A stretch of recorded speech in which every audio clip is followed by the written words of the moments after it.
Over the last handful of years, we've seen a variety of adventure-forward bikes that are coming with mounts. Mounts installed on the frame to not only accommodate cargo cages, but also extra water storage. But this movement is still relatively new, and there's plenty of bikes out there without mounts. And with the growing number of cargo cages, bike tourers and bike packers are increasingly looking for ways to add mounts to their fork, down tube, and beyond. So in our third Bikepacking Hacks video, I'm going to share a variety of different ways that you can add cages or mounts to your bike.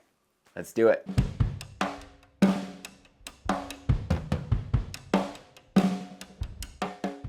If you like what you see in our videos, don't forget to hit that subscribe button and notification bell.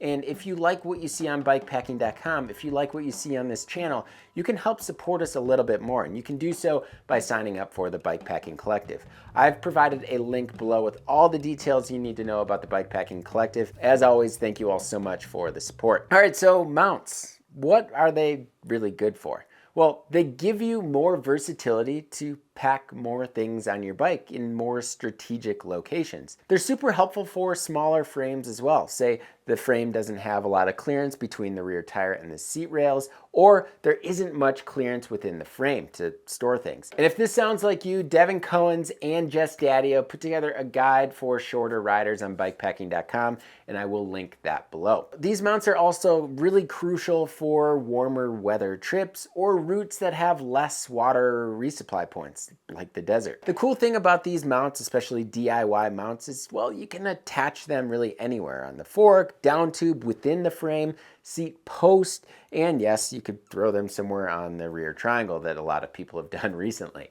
But I do want to mention two things. First off, when you do throw, say, mounts on the fork, it's definitely going to add extra weight. So it's going to change the ride characteristics of the bike. And second, and maybe the most important thing here, when you do install these mounts or cages, you're just going to want to make sure that they're secured properly, or just secured enough that they don't fly into, say, a wheel, because that is definitely the worst case scenario. I just want to take a quick moment and just tell everybody that this video is supported in part by Salsa Cycles. Salsa is adventure by bike. Salsa makes mountain, gravel, all-road, and fat tire bikes, each designed to enrich and enhance the riding experience. Salsa understands that adventure by bike can change lives, bring you to new places, and create unforgettable experiences. I personally can attest to all of those things. So to learn more about Salsa Cycles and their products, you can click on this card right here, and I also have a link below. All right, so the first way here is to literally tape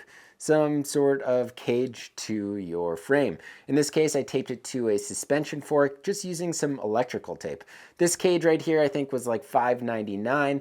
The electrical tape I got is I think $1 or $2. So that's a really cheap, and it's a pretty customizable way to add water storage. Now, there is maybe one downside, and that is, well, if you leave the tape on for a while, it's going to leave some sort of residue.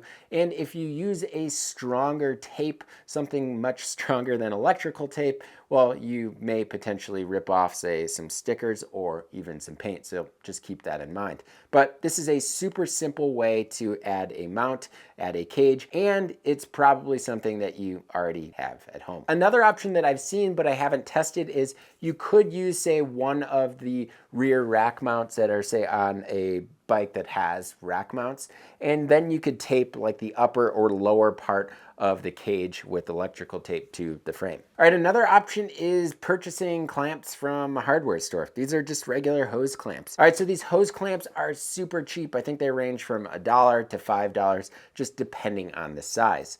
Speaking of size, I find that number 20 hose clamps, which are on this Marzocchi Bomber Z2, and number 30 hose clamps work really well for suspension forks, but you could also go smaller, say if you wanted to fit a bottle cage on a seat stay or something like that. Hose clamps are not gentle in any way, shape, or form. They will scuff up your paint of your fork or your frame. So my suggestion is to cut up an old tube and sandwich it between the frame or fork and the hose clamp. So some cages work a lot better than others. This Salsa Nicholas cage has slots through which the actual clamp can go through instead of actually putting the clamp over the tubing of the cage. Now you're just going to want to make sure that the clamps are tightened down securely so they don't move side to side. But for suspension forks, you definitely don't want to make sure that they're over tightened. So another similar option here is zip tying the cages to the frame or fork, although they're not as reliable, as you need to make sure that you're using some super heavy duty zip ties. All right, so my third suggestion here is, yes, investing a little bit in the bike packing world by purchasing some sort of aftermarket adapter.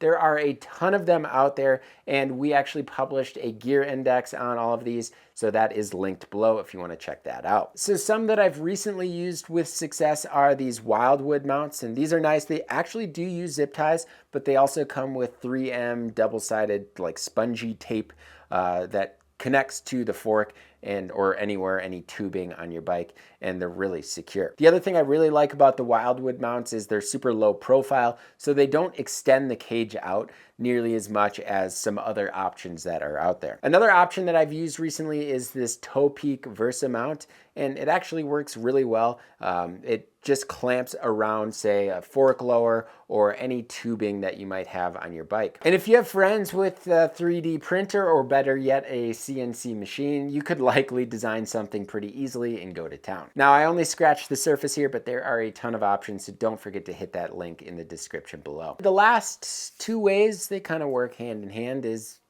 find a welder to weld mounts on your frame, or drill your frame out and add rib nuts to your frame yourself. Obviously, these options are a bit more intensive, but if you want a project or more permanent mounts, they could work. We actually published an article on Bikepacking.com on how to install rib nuts on a fork. So if you're interested in checking that out, it's in the description below. All right, so I'm sure plenty of you have done it differently, so let us know in the comments below. How have you installed mounts or cages to your bike?